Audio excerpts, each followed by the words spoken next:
Na moja ya nguzo kuu ya siku ya kimataifa ya wanawake ni kuthamini na kusherehekea utofauti wa kijinsia.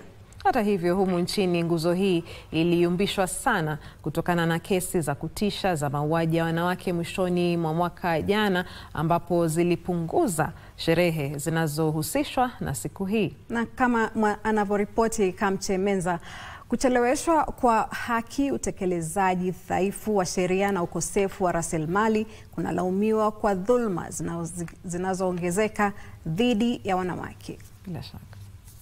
Mnamo Agosti mwaka jana, Wakenya walistaajabishwa na taarifa za kutoweka kutoka kizuizi cha polisi kwa Collins Jumaisi Halusha, mshukiwa mkuu wa mauaji ya wanawake 42.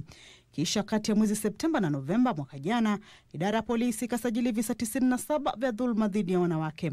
Hali hii inayozua wasiwasi inahusishwa na kucheleweshwa kwa utoaji haki, ukosefu wa rasilimali na ulegevu katika utekelezaji haki. Where the gaps lie is the backstops to the police. The police in Kenya have not been supportive. In other countries, you hit a woman, that is the end of your life. You will lose your career, you'll never be hired anywhere, and the police take action. But here, any woman who goes to report at the police station never gets any help. Katika mfumo wa kisheria na sera, bunge limepitisha sheria kadhaa za kuwalinda wanawake.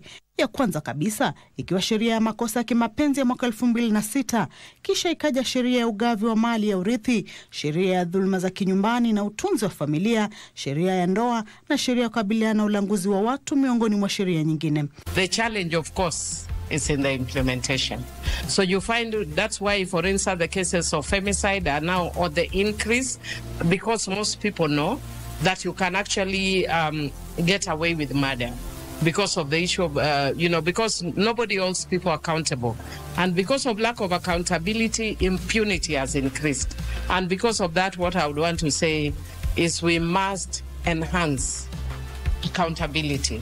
And the challenge then lies, 1, in the executive, and 2, in the judiciary. We want the gender police officer desks to be domiciled in the hospitals, so that as you report, you get the P3 form. Because now what happens, when a woman is injured, she has to leave the hospital, go to the police station, get a P3 form, and then go and take it again to the hospital. So you're just making it more painful. So as we celebrate the International Women's Day, can the IG move all the gender police officers to the hospital? Mnamo Januari mwaka huu, Rais William Ruto alizindua kundi la wanachama 42 kuangazia dhulma za kijinsia, ikiwa ni pamoja na mauaji ya wanawake. Kundi hilo linaloongozwa na naibu jaji mkuu wa zamani Dr. Nancy Baraza limeagizwa kutathmini, kukagua na kupendekeza hatua za kuimarisha hatua za kitaasisi, kisheria na sera. Kamche Menza, Dira ya Magwiji.